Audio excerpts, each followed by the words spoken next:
पहले ये बताया था कि जो स्वप्न के पदार्थ हैं उनका आपस में कार्य कारण भाव नहीं है। अब कहते हैं जागृत के पदार्थन का भी आपस में कार्य कारण भाव नहीं होता। कैसे? यद्यपि स्वप्न तय जागे पुरुष को ऐसी प्रतिभिज्ञा होवे है जो पूर्व पदार्थ थे सोई ये पदार्थ हैं। ऐसा कहते जब कोई स्वप्न से जागता है तो उसको लगता है कि जो पहले के पदार्थ थे ना वही ये पदार्थ हैं। यहाँ ते जागृत के पदार्थन का ज्ञान के समकाल उत्पत्ति नाश नहीं होवे है। ऐसा लगता है जो जागता ना उसको लगता है कि नहीं, ज्ञान के साथ इनका नाश नहीं होता, जो पहले वाले पदार्थ थे वही ये पदार्थ हैं। हमारे को तो ऐसे लगता है, रात को हम सो गए तो ये जो पदार्थ हैं, कमरा है, आसन है, गड्डी है, जो कुछ भी है ना, सब लगता वो ही है जो कल थे। हमारे को तो ऐसा लग रहा है कि पदार्थ तो वही हैं जो कल थे, लेकिन कहते हैं ऐसा यहाँ है नहीं है। किंतु ज्ञान से प्रथम विद्यमान होवे और ज्ञाननाश्ते अनंतर भी रहे हैं। कैसा हो? कह रहे हैं यहाँ ते जागत के पदार्थन का ज्ञान के समकाल उत्पत्ति नाश नहीं होवे हैं, किंतु ज्ञान से प्रथम विद्यमान होवे हैं और ज्ञान नाश्ते अनंतर भी रहे हैं। ऐसा होता है, लेकिन ये तथापि जैसे स्वप्न के पदार्थ तिस क्षण में उत्पन्न होवे हैं और ऐसे प्रतीत होवे हैं, मेरे जन्म से भी प्रथम उपजे ये पर्वत समुद्र आदिक हैं। वहाँ भी तो ऐसा ही होता है। स्वप्न में भी, स्वप्न में हाथी पर्वत आदि जो दिखते हैं ऐसा लगता है कि मेरे जन्म से पहले से ही ये थे, इसलिए मेरे को दिख रहे हैं, ये पहले से ही हैं, अभी नहीं है। वहाँ भी ऐसा ही लगता है। तहाँ तत्काल उपजे पदार्थन में बहुकाल से स्थिरता की भ्रांति हो गए है। तत्काल उत्पन्न हुए हैं लेकिन बहुकाल स्थायी दिखते हैं, बहुत पहले से हैं। याते या अविद्या ने मिथ्या पर्वत समुद्रादिक उपजाए हैं, तिसी अविद्या से बहुकाल स्थिरता और स्थिरता की प्रतीति अनिर्वचनीय उपजे है। जिस विद्या ने ये पदार्थ पैदा किए हैं ना, उसी विद्या के द्वारा ही उनमें बहुत स्थिरता जो है दिखाई पड़ती है, बहुत चिरकाल पहले से हैं।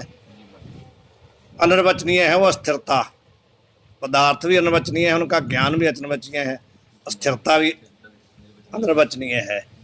तैसे जागृत के पदार्थ विषय भी अनेक दिन स्थिरता है नहीं, किंतु अविद्या बल से मिथ्या स्थिरता भी तीन पदार्थन के साथ ही उपजगे प्रतीत हो गए हैं।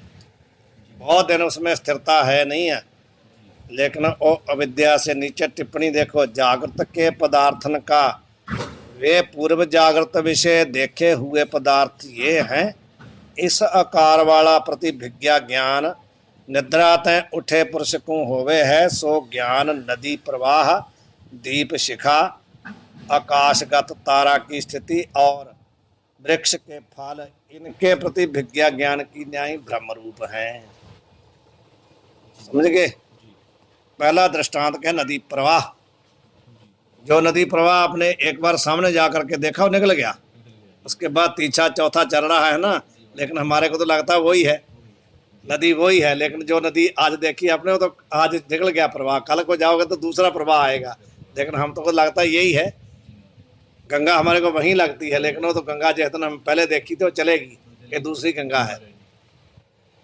एक तो ये दृष्टांत। दूसरा दीप शिखा। दीप को जब जलाते हैं तो ऊपर को जो उसकी लाट होती है, वो लाट जिस समय जिस क्षण आपने देखी दूसरे समय दूसरी लाट है, वो लाट नहीं है, वो तो निकलती जा रही है। और तीसरा आकाशगत तारे जो दिखाई पड़ते हैं, ये तारे भी कहते हैं हर रोज नए हैं, वो नहीं है। इसी प्रकार कह रहे हैं जैसे इनका प्रति विज्ञा ज्ञान है, उसी प्रकार जागृत के पदार्थों का ज्ञान की जो प्रति विज्ञा है वो इनकी नहीं है। यहाँ ते मुख्य दृष्टांत स्वप्न है, सो ऊपर ग्रंथकार ने ही लिखा है। मुख्य दृष्टांत क्या है? स्वप्न। कि जैसे स्वप्न के पदार्थों में स्थिरता और बहुकाल स्थायी जो दिखाई पड़ते हैं, वो सब क्या है? अविद्या के द्वारा अनिर्वचनीय है। भाव पदार्थ भी उसी समय उत्पन्न होते हैं, उनका ज्ञान भी उसी समय उत्पन्न होता है, नष्ट हो जाता है। इसी प्रकार जागृत के पदार्थ भी ऐसे ही हैं, इनके भी बहुत दिन जो दिखाई पड़ते हैं बहुत दिन के हैं, बहुत दिन के हैं नहीं होते, हर रोज ही कहते हैं अनिर्वचनीय उत्पन्न होते हैं। लेकिन ये पक्का करना बहुत कठिन है, होता नहीं है। कौन ऐसा निश्चय कर पाएगा कि जी रोज रोज उत्पन्न होते हैं? अपने आप को नहीं मानता कोई मैं रोज उत्पन्न हुआ हूँ, अपने आप को मान रहा है ना, इसलिए तो जन्मदिन मनाता है। जब अपने आप को 1 साल का मानता तभी तो जन्मदिन मना रहा है। इसको ये होगी हर रोज शरीर उत्पन्न होता हो और हर रोज नष्ट होता हो, कहाँ कहेगा मैं 1 साल का हो गया हूँ, मैं 15 साल का हो गया हूँ, कैसे कहेगा? जो मना रहा है वो बहुत बड़ा देहध्यासी है, जो अपने जन्मदिन का उत्सव कर रहा है ना, सबसे बड़ा देहध्यासी है वो। उसको लगता है कि 15 साल हो गए, मैं वही हूँ, वही हूँ मैं जो पहले था 15 साल, लेकिन ऐसा है नहीं है। वेदांत कह रहा है कि क्षण क्षण में उत्पन्न होता है, क्षण क्षण में नष्ट होता है, प्रवाह चल रहा है।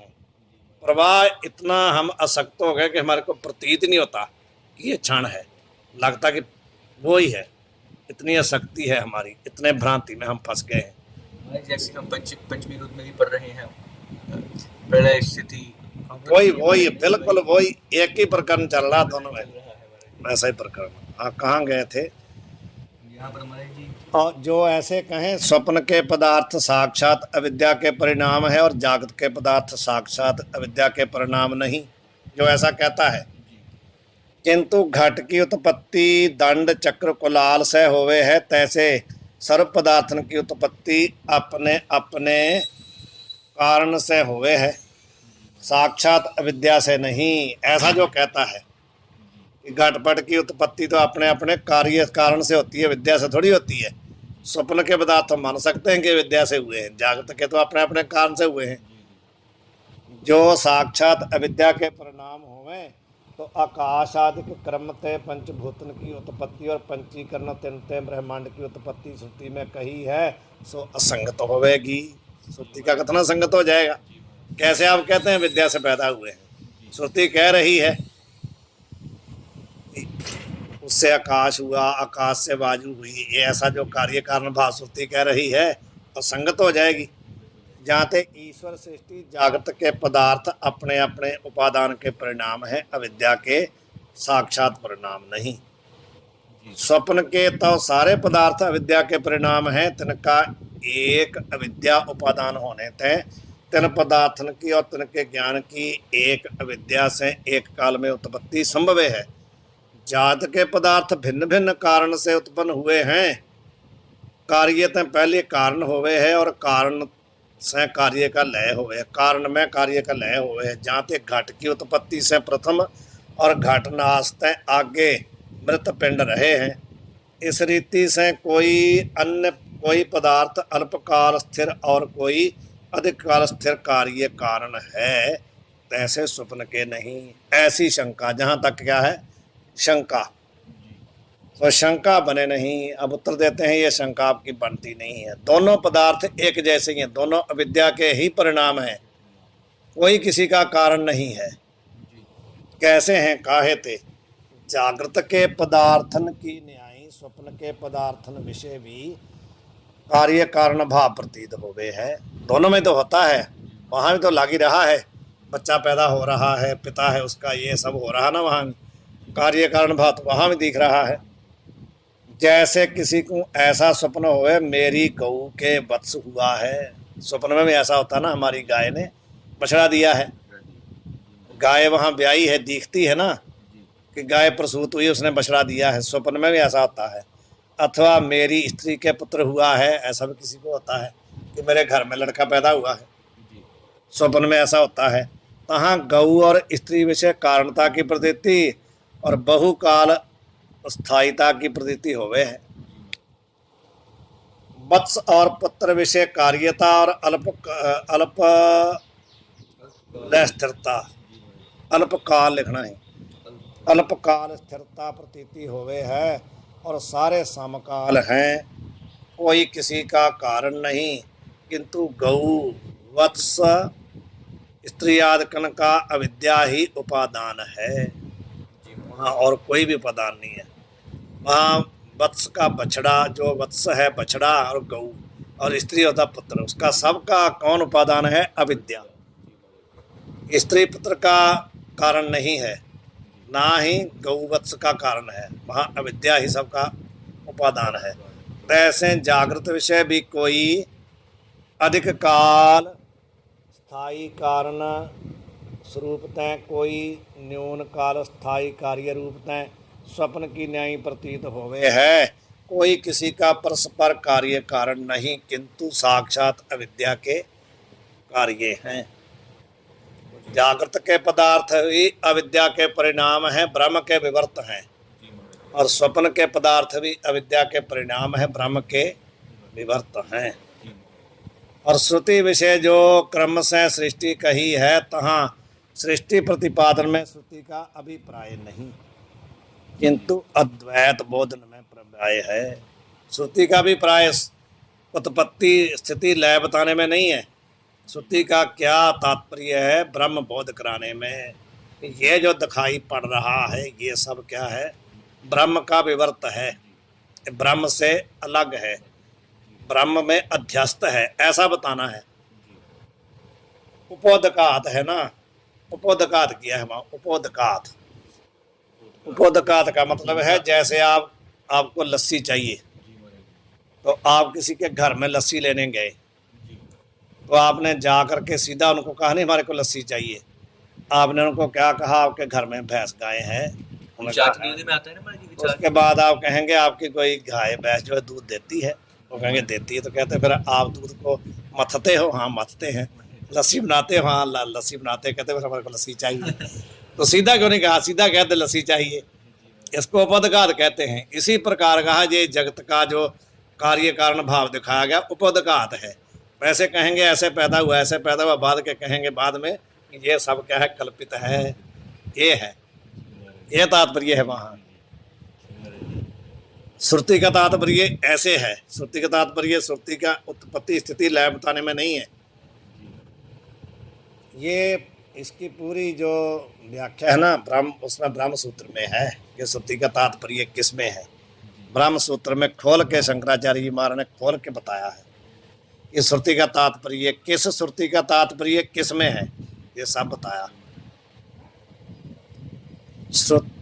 और कहते हैं सारे पदार्थ परमात्मा से उपजे हैं, यहाँ ते ताके विवर्त हैं। जो जाका विवर्त होवे सो ताका ही स्वरूप होवे है। या ते सारा नाम रूप ब्रह्म तय पृथक नहीं, ब्रह्म ही है। इस अर्थ बोधन करने को सृष्टि कही है, सृष्टि का और प्रयोजन नहीं।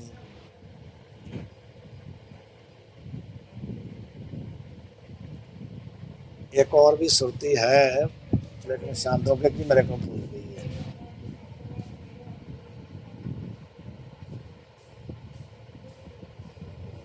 हाँ, क्रम का जो कथन है सो स्थूल दृष्टि को विपरीत क्रम तय लय चिंतन के निमित्त है।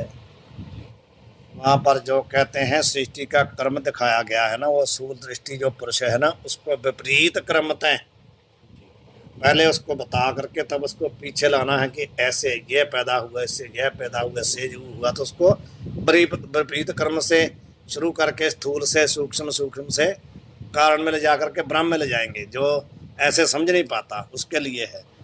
ता का भी अद्वैत बोध ही प्रयोजन है। जानते क्रम कथन में भी अभिप्राय नहीं, क्रम कथन भी नहा नहीं प्राय। सृष्टि में क्रम नहीं है, किंतु सारे पदार्थ एक अविद्या से उपजे हैं, जिनका परस्पर कार्य कारण भाव और पूर्व उत्तर भाव अविद्याकृत स्वप्न की न्यायी मिथ्या प्रतीत हुए हैं। और श्रुति ने तिनकी आपस में कार्य कारणता और पूर्व उत्तरता कही है, सो लय चिंतन के निमित्त कही है, वास्तविक नहीं। ध्यान में यह नियम नहीं जैसा स्वरूप होवे तैसा ही ध्यान होवे है, ऐसा नियम नहीं है ध्यान में कि जैसा स्वरूप होता उसी का ध्यान किया जाए। जानते जागृत के पदार्थन का आपस में कार्य कारण भाव नहीं, किंतु दृष्टि सृष्टिवाद का अंगीकार। अब आ गया दृष्टि सृष्टिवाद, ये कार्य कारण भाव कैसे हो रहा है। सारे पदार्थ साक्षात अविद्या के कार्य हैं। सुक्ति रजत की न्यायी व स्वप्न की न्यायी अविद्या की वृत्ति उपहित साक्षी तय तिनका प्रकाश हुए है। इनको प्रकाशित कौन करता है? अविद्या वृत्ति उपहित साक्षी, अविद्यावच्छिन्न जो है वो उसको प्रतीति होती है, अविद्या अनवच्छिन्न इसका प्रकाशक है। जानते सारे पदार्थ साक्षी भाष्य हैं और ज्ञानाकार और ज्ञेयाकार अविद्या का परिणाम एक ही काल में उपजे है। भाव विषय और विषयों का ज्ञान, ज्ञेय होवे विषय और ज्ञान उनका, जिससे उनका होता है बोध। तो ज्ञेयाकार और ज्ञानाकार जो वृत्ति है ना, वो क्या है? अविद्या का परिणाम है। एक ही काल में दोनों उत्पन्न हुए हैं। ये नहीं कि पहले पदार्थ पैदा हुए फिर उनका ज्ञान हुआ, ऐसा नहीं। एक ही समय दोनों होते हैं, साथ ही नष्ट हुए हैं। याते जब पदार्थ की प्रतीति होवे तब ही प्रतीति का विषय पदार्थ होवे है, अन्य काल में नहीं होवे है। यहाँ को दृष्टि सृष्टिवाद कहे हैं। इसकी टिप्पणी, दृष्टि कहिए अविद्या की वृत्ति रूप ज्ञान। दृष्टि का अर्थ क्या है? अविद्या की वृत्ति रूप ज्ञान, उसको कहते हैं दृष्टि। ताकि सम समय ही सृष्टि कहिए प्रपंच की उत्पत्ति, तो जय की होगी सृष्टि। सृष्टि का क्या मतलब है? प्रपंच की उत्पत्ति, इसको कहते हैं सृष्टि। और अविद्या की वृत्ति रूप ज्ञान, वो होगी दृष्टि। ता का जो कथन सो दृष्टि सृष्टिवाद कहिए, यहाँ को अजातवाद भी कहे। दृष्टि सृष्टिवाद का ही नाम है अजातवाद। जिसकी दृष्टि में संसार नहीं पैदा हुआ, दृष्टि में नहीं जिसके आ उसके लिए संसार नहीं है, जिसकी दृष्टि में है उसके लिए संसार है। केवल दृष्टि की ही, सब हमारी दृष्टि ही है और कुछ नहीं है।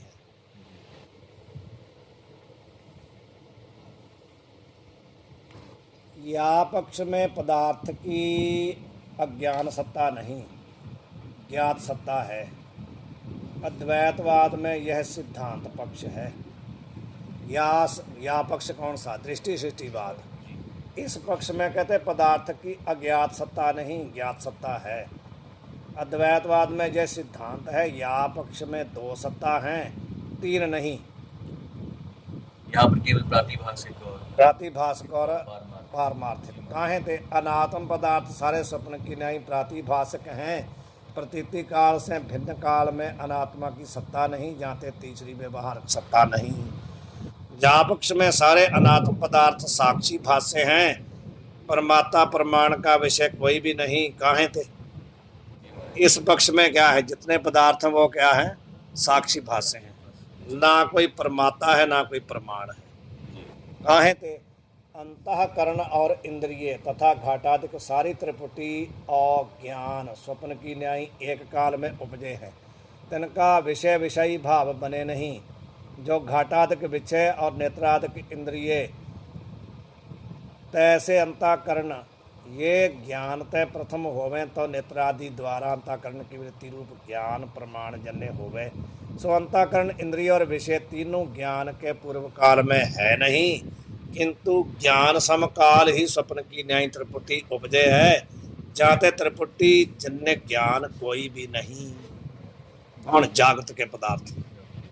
त्रिपुटी है ही नहीं, ज्ञान उत्पत्ति से पहले कुछ भी नहीं है।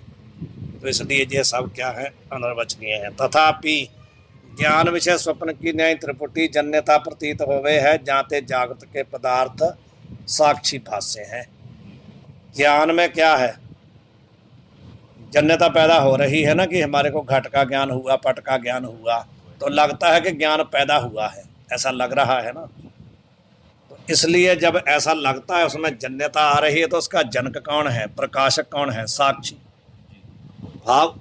जब हम साक्ष्य कोई है तो उसकी दृष्टि से साक्षी है। प्रवते जान जानीजय जानते स्वामी, प्रवते जान जानीजय। यदि जानते स्वामी, यदि कोई सेवक है तो उसकी दृष्टि से स्वामी बना किसी में आएगा। जब कोई सेवक ही नहीं है तो स्वामी बना कैसे आएगा? नहीं ना आएगा। सेवक की दृष्टि से ही उसमें क्या है? स्वामी बना है, और स्वामी बना की दृष्टि से उसमें सेवक बना है। दोनों का एक ही है। प्रवते जन जनिजय, प्रभ का अर्थ है स्वामी। स्वामी से ही जन जो सेवक है उसमें सेवक भाव दिखाई पड़ता है, और जानते स्वामी। ये भी दृष्टि सृष्टिवाद ही है, वैसे कुछ भी नहीं है। जो पे हम ना पाप करंता अहे अनंता पतत पावन नाम कैसे हुंता।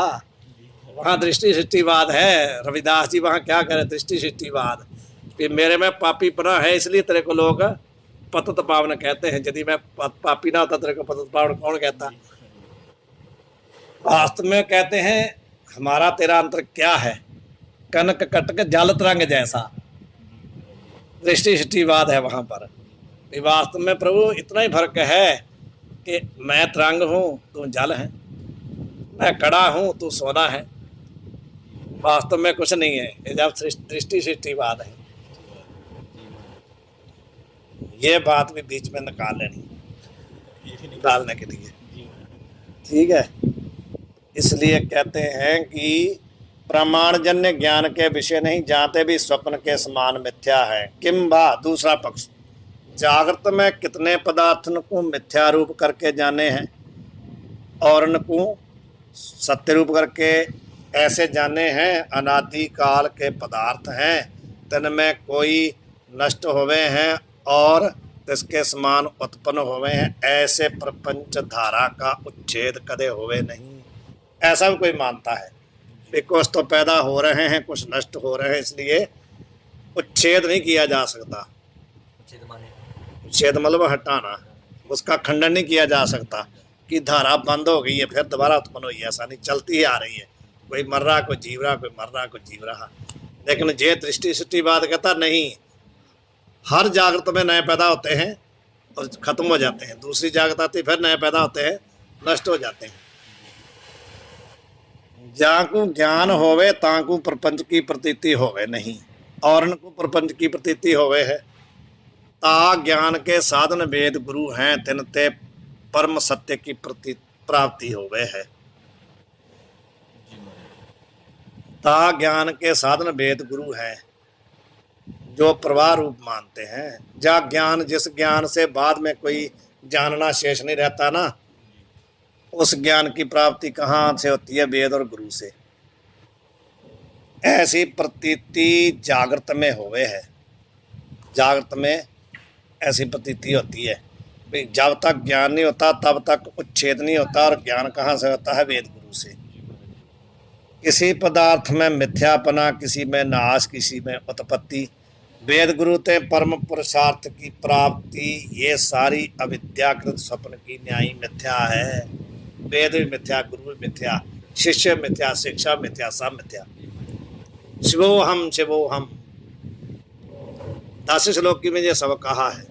वेद भी और वेद को पढ़ाने वाले भी पढ़ने वाले भी सब मिथ्या। हम क्या है? शिवोहम शिवोहम 10 श्लोक में ऐसा आया है, सब वहाँ कहा है। माता अमाता भवती, पिता पिता भवती, ये भी कहा है बृहदारण्यक में। वासिष्ठ में ऐसे अनंत इतिहास कहे हैं, एक नहीं अनंत। क्षण मात्र के स्वप्न में बहुकाल प्रतीति होवे है, जागृत की न्याय स्थायी पदार्थ प्रतीत होवे हैं, और तिनते बहुकाल भोग होवे हैं। जाते जागृत पदार्थ की स्वप्न ते किंचित विलक्षणता नहीं, एक ही जैसे हैं, किंतु आत्म भिन्न सर्व मिथ्या हैं। आत्मा से भिन्न क्या है? सभी मिथ्या हैं। टिप्पणी, यह दृष्टि सृष्टि का निष्कर्ष है जो बता रहे हैं। यह पक्ष का प्रतिपादन बृहदारण्यक उपनिषद के व्याख्यान में भाष्यकार और वार्तिककार ने किया है, और शांकर भाष्य अरु आनंदगिरी कृत व्याख्यान सहित मांडुक्य उपनिषद की कारिका में किया है। जो मैंने बताया था, जो ज्ञाते द्वैतम न विद्यते, मांडुक्य के ऊपर कम से कम 150 पौने 200 कारिका है। मांडुक्य उपनिषद के 12 मंत्र हैं, सबसे छोटा उपनिषद, लेकिन उसके ऊपर कम से कम गौड़पादाचार्य महाराज ने 180 कारिकाएं लिखी है, श्लोक। शंकराचार्य जी, आनंदगिरी। हाँ, तो उसके बाद आनंदगिरी है, वार्तिककार हैं, भाष्यकार हैं, सबको पढ़ना पड़ेगा ना, तभी दृष्टि सृष्टिवाद समझ में आएगा। इन्होंने कहा ये निचोड़ बता रहे हैं हम, शंकराचार्य जी का, आनंदगिरी जी का, गौड़पादाचार्य जी का निचोड़ बताया आपको। यदि खोल के पढ़ना हो तो आनंदगिरी भी पढ़ो, भाष्य भी पढ़ो और कारिका भी पढ़ो, फिर समझ में आएगा। तो हमने आनंदगिरी सहित उपनिषदें भी सुनी है, श्रवण की है, और कारिका में पढ़ी है, और वार्तिक भी पढ़ी है। पढ़ी नहीं है, सुनी है, कह नहीं सकते पढ़ी है, श्रवण की है। पढ़ी तो नहीं कह सकते, श्रवण की है, एक बार कानों से श्रवण की है। तो कह रहे हैं कि ताकि वेदांत दीपिका नामक भाषा टीका विषय हमने स्पष्ट लिखा है। ये कह रहे हैं कि मैंने लिखा है, वेदांत दीपिका नामक टीका हमने की है, उसमें हमने लिखा है। और वासिष्ठ ग्रंथ में तथा वेदांत मुक्तावली में तथा वृत्ति प्रभाकर के अष्टम प्रकाश में तथा आत्म पुराण में और अद्वैत सिद्धि, कोई ग्रंथ छोड़ा है क्या? सभी ग्रंथ गिना दिए, कोई ग्रंथ छोड़ा नहीं है। अद्वैत सिद्धि आदिक जो छोड़ दिया उसको आदिक लिख दिया। इस संपूर्ण जितने ग्रंथ हैं, आदिक आक्र ग्रंथ होता, बहुत ऊपर ग्रंथ, आक्र कहते हैं ऊपर के ग्रंथ, हमारी समझ से परे के ग्रंथ। ग्रंथन में भी या का प्रतिपादन, या का किसका? दृष्टि सृष्टिवाद का। या को विशेष जिज्ञासा होवे सो तीन ग्रंथन में देखे, जिसको जिज्ञासा है। परंतु किया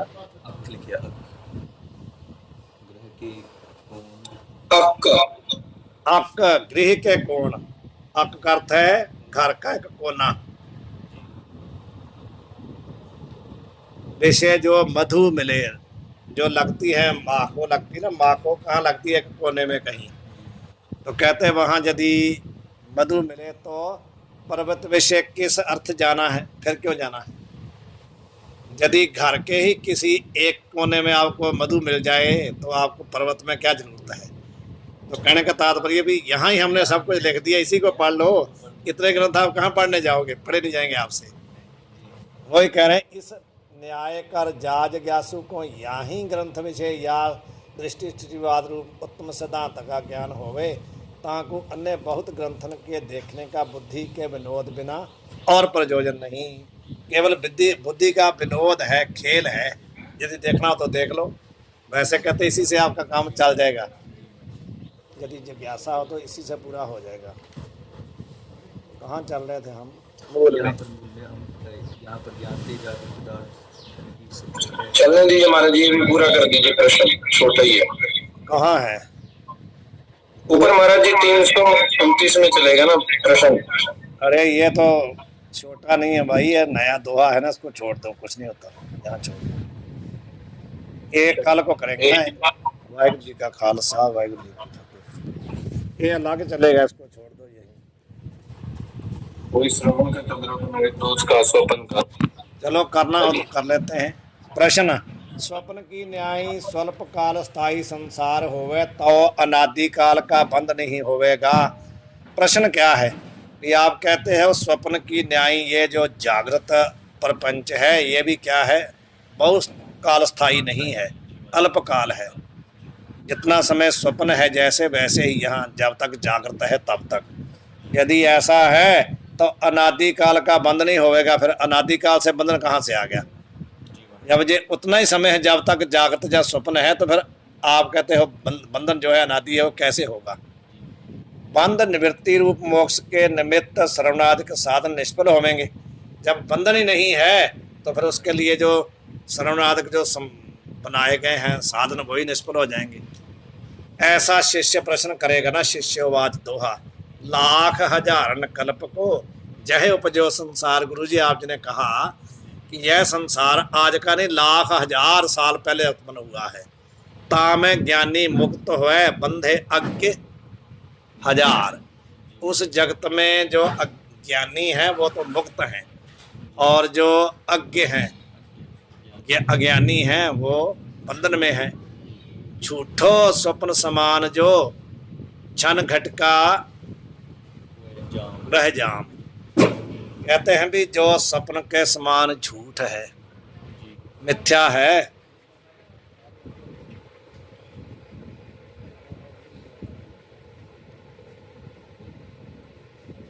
क्षण मात्र है,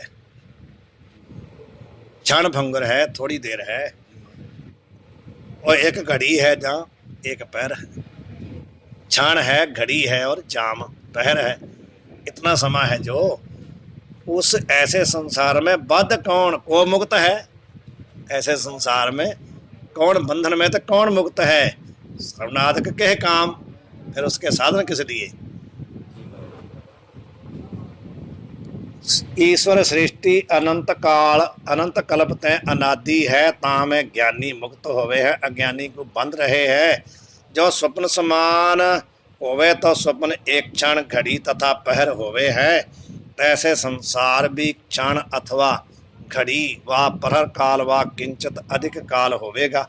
स्वप्न की न्यायी स्वल्प काल स्थायी संसार होवे तो अनादि काल का बंध नहीं होवेगा।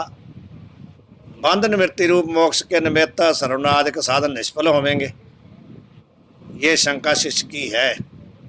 अब गुरु जी कहते हैं, यद्यपि पूर्वोक्त सिद्धांत में बंध मोक्ष वेद गुरु अंगीकार नहीं, किंतु चेतन नित्य मुक्त है। अविद्या के परिणाम चेतन में नाना विवर्त होवे हैं, ताते आत्मा की किंचित मात्र भी हानि नहीं। आत्मा सदा असंग एक रस है। आज तोड़ी कोई मुक्त हुआ नहीं। आज तोड़ी, तोड़ी शब्द है पंजाबी का। आज तोड़ी कई इलाकों में बोलते हैं। आज तोड़ी बाबा आज तक कोई मुक्त हुआ नहीं, आगे होवे नहीं, किंतु चेतन नित्य मुक्त है। अविद्या और ता के परिणाम का चेतन से किसी काल में संबंध नहीं। याते बंध और वेद गुरु शरणागत और समाधि तथा मोक्ष इनकी प्रतीति भी स्वप्न की न्यायी अविद्या जन्य है, जाते मिथ्या है। इस विषय बहुकाल स्थायी का भी अविद्या जन्य है। बस तथापि या सिद्धांत को नहीं जान के स्थूल दृष्टि का प्रश्न है। जो प्रश्न किया है ना, वो कहते हैं भी ये जो हम सिद्धांत बता के आए हैं ना, दृष्टि सृष्टिवाद, इसको ना समझ करके ही प्रश्न कर रहा है जिसकी स्थूल दृष्टि है। सूक्ष्म दृष्टि वाले को जो प्रश्न ही नहीं होता कि इसमें कार्य कारणता है, बहुत स्थायिता है, जो कुछ भी दिखाई दे रहा है जब क्या है, अविद्या जन्य है। जो इस सिद्धांत को समझ जाएगा उसको ऐसा प्रश्न होता ही नहीं। वो जानता है कि नित्य बुद्ध नित्य मुक्त स्वरूप मैं, और कुछ भी नहीं है। वाहिगुरु जी का खालसा, वाहिगुरु जी।